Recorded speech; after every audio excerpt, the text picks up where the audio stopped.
Long time no see. Yes, it has been a minute. I'm finally settled. I'm in California.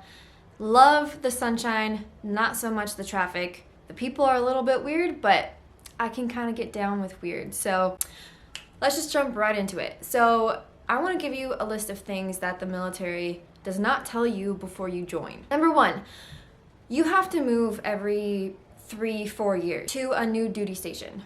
That's pretty obvious.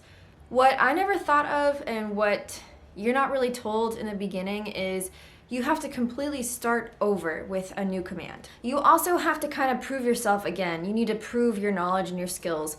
Hopefully they put you under instruction because it's going to be a different job. I mean, it depends like what you're doing. If you're doing maintenance on airplanes, usually if you're staying with the same platform, it's the same. But for my position for an intel specialist, like there's different areas of the world that you have to know, and depending on like where you are stationed, depends on which area of the world you're studying, if that makes sense, without going too far into depth.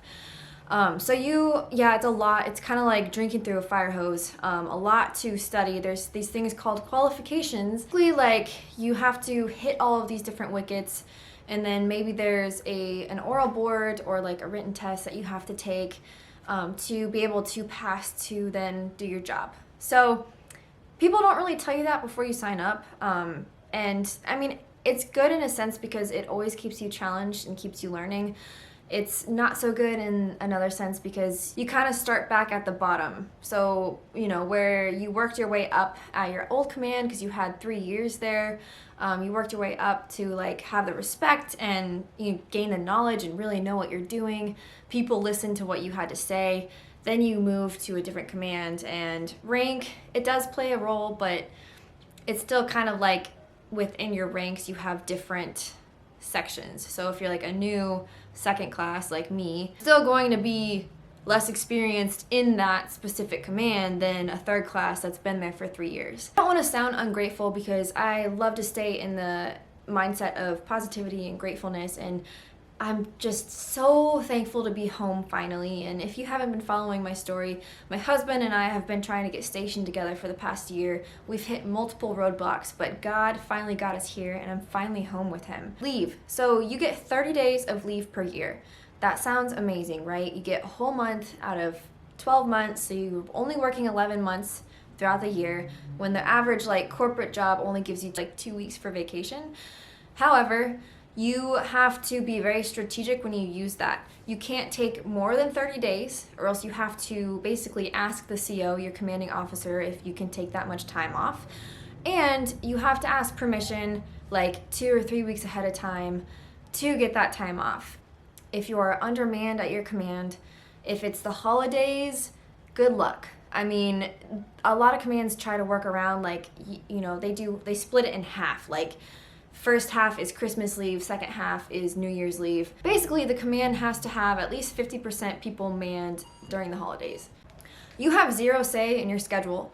So I went from working days, basically like 7:30 a.m. to 4 p.m. every day, Monday through Friday, and then occasionally on the weekends when we would have extra duty or watch, to now I'm being put on a night shift, 12 hours. I'm working like a night nurse schedule. It's like 4 days on, 2 days off, 3 days on, 3 days off. I don't really know how it works quite yet, but basically you have zero say in where you go, which department you go into, and what your hours are going to be. More times than not, when you're the new guy, you kind of get shafted. You kind of just get, what nobody else wants, which I get it. You have to put in your time. Just be aware of that.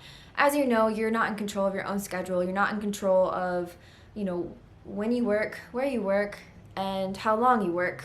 And like I said, this is kind of coming off with like a little bit of a negative twist, but I don't mean it that way. I think I have hit a point where I miss what it's like to have freedom. I miss what it's like to be able to wake up and kind of plan my day. I was a personal trainer before this. But everything works out in the end. Like, it all happens for a reason. I am so thankful and grateful that I joined. I don't regret it for 1 second. So please just take this information as that raw information. As long as you know that you're kind of just throwing your hands up, putting it into the government, allowing them to take control of you, of your schedule, which, you know, they give you pretty good pay. They give you a roof over your head, food in your belly, and they take care of you. They take care of your family, especially if you have kids or you're going to have kids. Like, health insurance and all of that is covered. So you really are given a lot of opportunity. You're capable of living pretty comfortably. That is my 2 cents for you. If you have any questions, please shoot it down in the comments. Anyway, I am Shae Taylor, and I'll catch you guys later.